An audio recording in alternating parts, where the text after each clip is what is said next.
Hey, what's up you guys, it's Connor, and today I'm going to be continuing my 2018 reading wrap-ups with books 95 through 105, I believe. If you guys don't know, these are the videos where I do quick mini reviews and tell you my thoughts and feelings of all the most recent books that I've read. This one has a lot of classics in it because I started law school and I have to read a lot of classics for my law and literature class. So if you like classics, let's just get started. The first one I had to read for class is The Scarlet Letter by Nathaniel Hawthorne. This one was published in 1850 and it follows the story of a woman named Hester Prynne who lives in a very Puritan society in old United States. This whole society really is centered around the church and what the church officials think and everything like that. At the beginning of the book, Hester Prynne is pregnant and her husband has never made it to their town. He was supposed to come, but then we don't know where he went. So for her to be pregnant, she would have had to have committed adultery. As punishment for committing adultery in this very religious society, she is punished by having to wear a scarlet A on her for the rest of her life. If she wasn't pregnant, she would have just been killed. And at the beginning of the book, they want to find out who the father is so that they can punish him as well, but Hester Prynne doesn't give it up. This book then just follows her as she's living her life and trying to make a living and raising her daughter. I really loved her daughter Pearl. Pearl is this very ethereal, beautiful child, and it kind of rubs it back in the face of their society that she is so beautiful and she's doing well, because even though Hester did a bad thing and she's the product of this sin, Pearl is beautiful and is thriving, and so is Hester. I did an individual book review for this, so I'll leave that up at the card symbol if you want to know more of my thoughts, but I ended up really enjoying this one. I thought that the writing was a little bit harder to get into because I haven't read classics for a long time, but I really enjoyed following Hester and I really enjoyed Mistress Hibbins in this. She is this evil character that's thought to be a witch, and she always goes out into the forest and she encourages the other characters to also do immoral things. And I was really loving the exploration of what makes a proper punishment and how society shames people into doing the right thing. So I really enjoyed the characters, the plot was great. I had a little bit of a hard time getting into the writing, but then was totally fine with it. I don't think you need to read The Custom House because I think that it's just him complaining about the people that he used to work with. The Custom House is set decades after The Scarlet Letter, and it follows a descendant of the town, and he finds the Scarlet Letter in the Custom House and then pieces together the story. It adds another layer, but I don't think that it's necessary. I think that I just told you everything you need to know. So I ended up giving this one 4 stars. Again, check out my review if you want to know more. Next, I read a little short story called A Jury of Her Peers. This one follows this woman who is going along with her husband to look into the murder of one of their neighbors. This group of people get to the house and all the men are trying to find evidence that the wife committed the murder, and then it also follows the women who are left to their own devices and are just thought to be frilly and not capable of figuring out who committed the crime and why. Throughout the course of the little short story, you really see the differences in the thought processes of men versus women, and it was written in a time when women were not allowed to be on juries. So if a woman committed a crime, all of the jury would be men. The women in this short story serve almost as the jury for the wife and figuring out everything like that. I loved this short story. I think it was so well written and I just really loved it. I definitely recommend it. It takes like no time at all to read it. I'm sure you can just find it online because it's so old it's probably in the public domain. Yeah, I just really enjoyed it. I ended up giving it 4 stars. The short story actually is inspired by an actual case that happened. The author of this short story was so moved by this one particular case that she had to write a short story that was inspired by it. So it was really good. After that, I read The Brothers Karamazov by Fyodor Dostoevsky. This is a well-known Russian classic that is very large, as Russian classics tend to be. At the beginning of the book, you get this info dump about all of the characters. It follows the father, Fyodor Karamazov, and he has sons, and it follows their, I guess, just life for a time period. The father is really terrible and cheats his sons out of money and things that they should have. The father is very focused in on his own pleasures and everything like that. He doesn't really care about other people all that much, except for one, Grushenka. And then it also follows his 3, maybe 4 sons. Each of the sons has different stuff going on. The oldest one is the one he cheated out of money, and it's just a huge mess of a family, and that's, I mean, basically what this book is about. It's a lot lot more complicated than that. Obviously, there's a lot more things going on. There's a ton of different characters. There's a ton of different themes that you can explore and different messages that you can kind of explore. I've talked about in other videos, one of the sons, his name is Ivan, and he is like a pseudo-intellectual. He publishes these different essays on the roles that church and state should play, how if there is no God, then there's not really any morality and stuff like that. So I am gonna do a full spoilery discussion of the video because I can't fully talk about it in such a short format.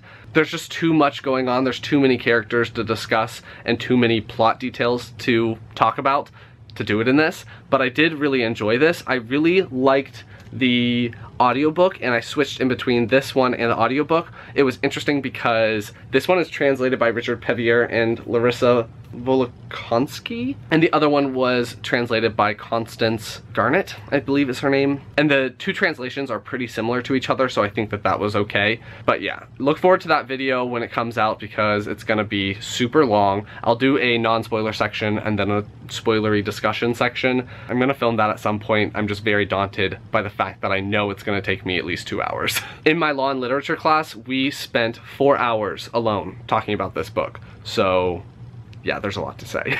I ended up giving this one 4 stars because I really enjoyed the character explorations and the morality exploration and just everything. After that, I picked up the audiobook for Island of Fire, which is the 3rd book in the Unwanted series by Lisa McMahon. In the first book, at the age of 12, you're designated as either wanted, necessary, or unwanted. If you're wanted, you're basically set to be a part of the political structure of Quill, which is the name of the society. If you're necessary, you get to keep your job if you're like a farmer or something like that. They need you to produce food, so you have that role. And if you're unwanted, you're kicked out of society and killed.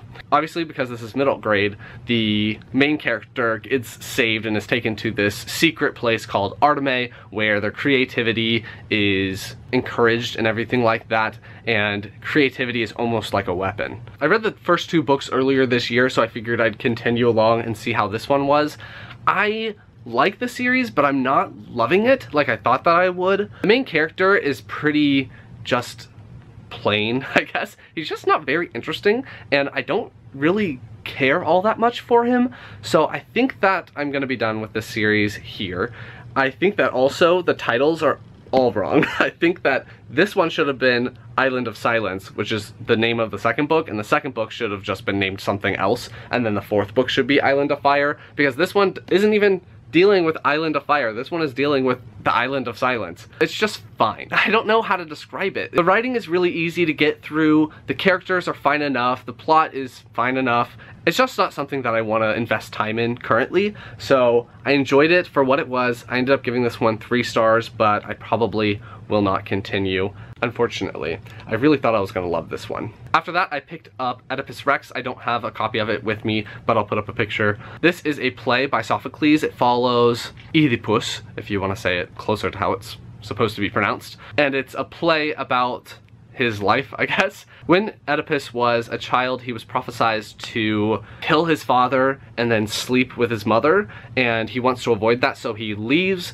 and then he ends up in this other place, and it all comes back to bite him and everything like that. I feel like a lot of people know what this play is about, even though they haven't actually read it yet, because of the Oedipus complex and all of that weird Freudian stuff. There's not much I can say without spoiling it because it's only like 80 pages long, but I did really enjoy it. I'm going to be reading Oedipus at Colonus and Antigone soon. They're not together, they're not like a trilogy or anything like that, but they have the same named character, if that makes sense. So yeah, there's not much I can say about that one. I enjoyed it. I think that ancient Greek plays are a really good thing that people should be reading because they influence modern writing a lot. So check them out. Then for my law and literature class, I read The Trial by Franz Kafka. This is a Czech author who wrote in German. This one follows a guy that's just referred to as K, period, like he just has one initial. It follows him at the beginning of the novel where he gets arrested for apparently no reason, and then it follows him as he's living his life and also trying to deal with this upcoming potential trial. This is a commentary on legal systems and how it's hard to navigate them and hard to know what's going on unless you're a part of the system. And it's this weird thing where you want to let the professionals take care of it, but if you don't stay on top of things yourself, then you can get pushed off to the side and you live in this like limbo area where you don't really know what's happening and you don't know when you're going to get punished or anything like that. It's mainly just saying that the law and the legal system is very obscure, and it's almost like you get your punishment before you even get your trial, and it's just a very weird novel. This one was actually never finished. It was published after the author had passed away and was originally published by his friend who had edited the manuscript and put it together and made it make more sense, potentially. Breon Mitchell is the translator of this one, and he didn't do as much to it. He just kind of translated it. I didn't really like it. I don't think that what its messages are wrong. I think that that's totally fair, and a lot of people are overwhelmed by the legal system and it's hard to navigate and hard to know what you're supposed to do. You really couldn't represent yourself unless you're a lawyer. And even then you shouldn't really represent yourself. I get the messages, but it was very complicated and hard to read. It's just all over the place. and it's very sexual. There are a lot of sexual weird things happening in this. The women in this book are sexually harassed like all the time, and there's some weird homoerotic stuff happening in one chapter where there's this guy wearing like a leather harness and is punishing people. It's very like weird and I didn't enjoy it, so I ended up giving it 2 stars. I don't regret reading it, 1 because I had to read it for class, and 2 because I'll be able to understand what judges are saying in their judicial opinions when they reference this book.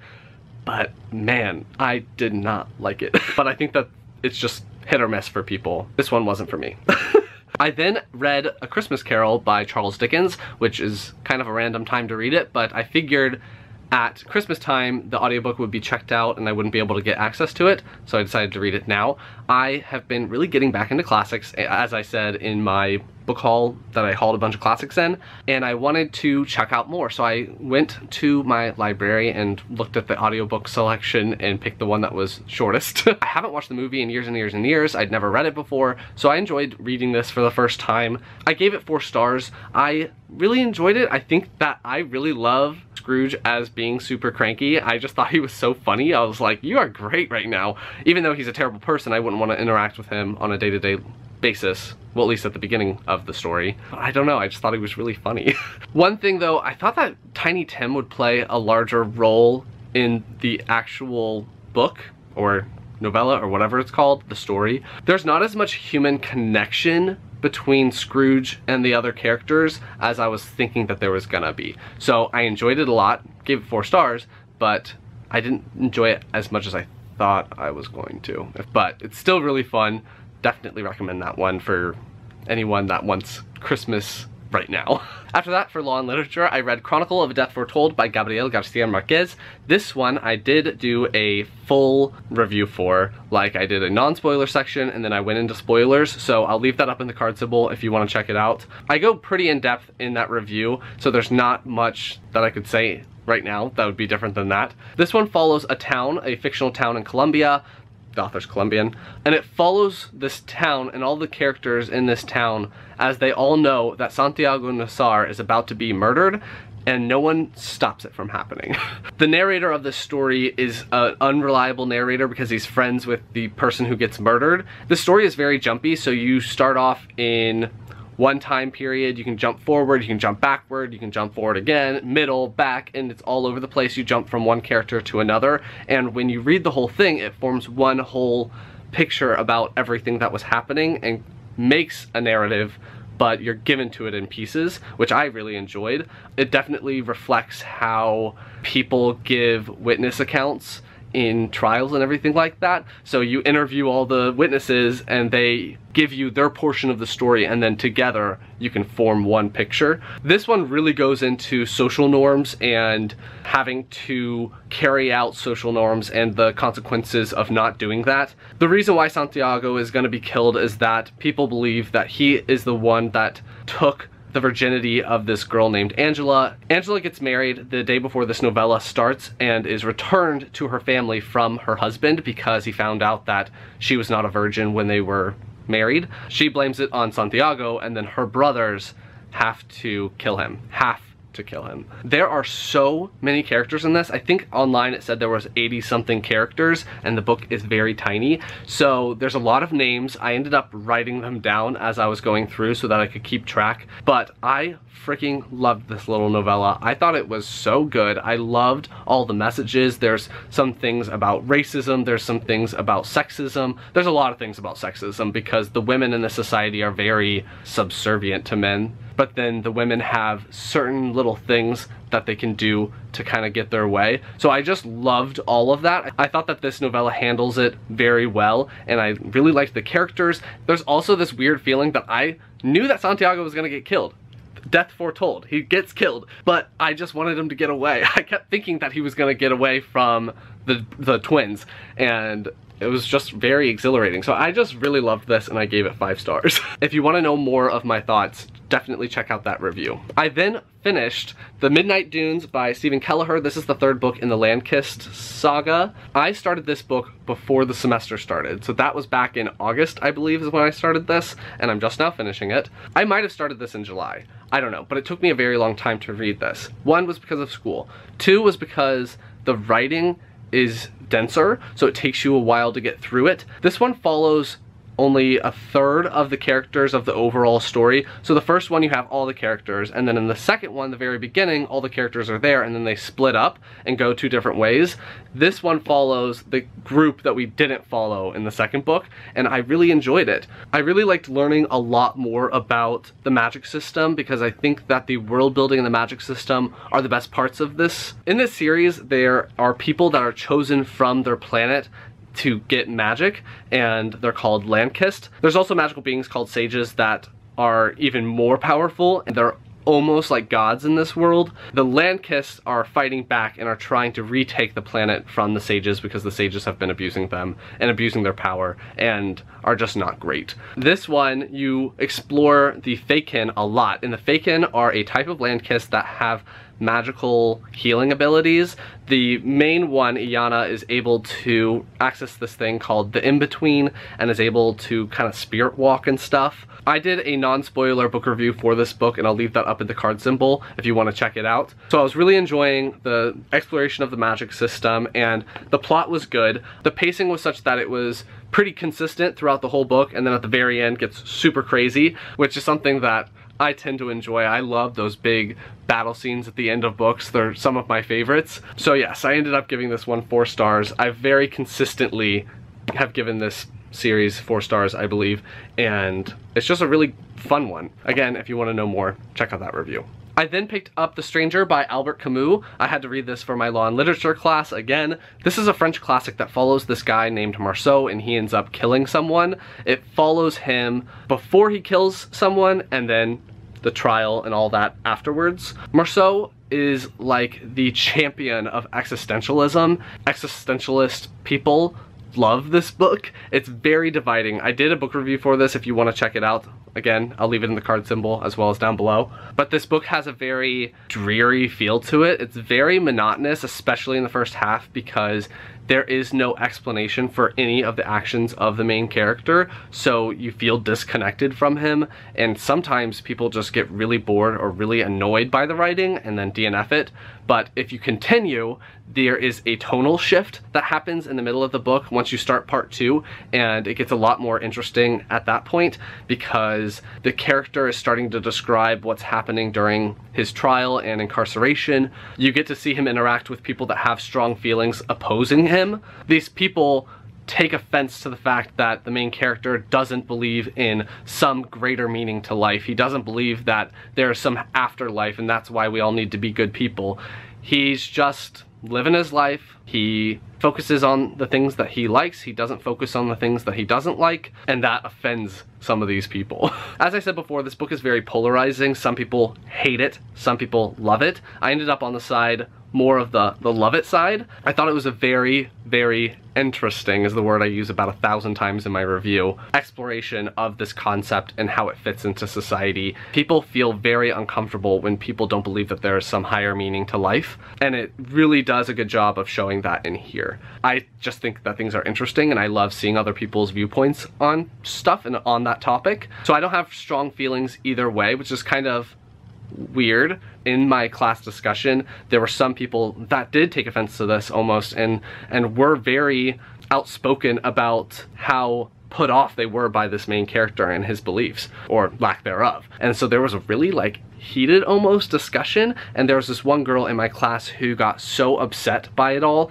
that she ended up crying and then leaving the room. She came back, so she wasn't gone for, you know, the whole class period, but man, I didn't expect that. So if you guys have read this one, let me know what you thought down in the comments, because I just think it's so interesting that people get so worked up about this. And if you want to know more of my thoughts, I tiptoe up to the line of spoiling things because this synopsis does as well. The first thing is about a Frenchman who murders an Arab in Algeria. So that basically tells you what the book is about. So I tiptoe up to that line of spoiling, but I don't think I spoil anything. So check out that review. And the last book I'm going to talk about in this video is The Stormkeeper's Island by Catherine Doyle. This is an arc. It comes out early next year, February 19th in the United States, but I believe it's out in other countries already. This one follows two siblings, Fionn and Tara, and they are sent to Erinmore, which is a real-life island, to spend the summer with their grandfather. The island is magical and is almost alive. On the island, there's always someone that is the Stormkeeper. The Stormkeeper inherits the magical abilities of this island and is tasked with defending the island. The novel follows these two siblings as they're living on this island and figuring it all out and exploring. This book is also like a love letter almost to the author's father, who has Alzheimer's. There is an amazing grandfather in this book that I was loving, and just like personal life wise, this ended up coming into my life like at the perfect time. I have a grandfather who is not doing very well. He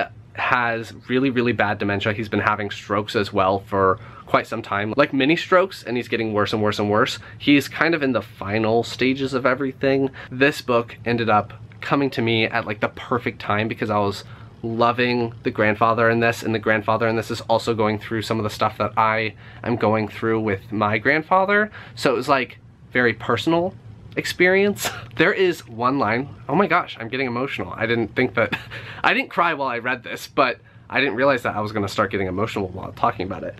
Let's see here. I took a picture of one line in this book because I was loving it. It's a really fun adventure story. It's a lot lighter. It's not as serious as I'm making it seem. The grandfather in this has like a magical form of Alzheimer's, so it is in there. So I do recommend this to people that are experiencing that. The line that almost made me cry in this was, "Live a life of breathless wonder so that when it begins to fade from you, you will feel the shadow of its happiness still inside you, and the blissful sense that you laughed the loudest, loved the deepest, and lived fearlessly, even as the specifics of it all melt away." And I was like, ah, my heart. But there are a lot of fun things that happen as well. It's not depressing.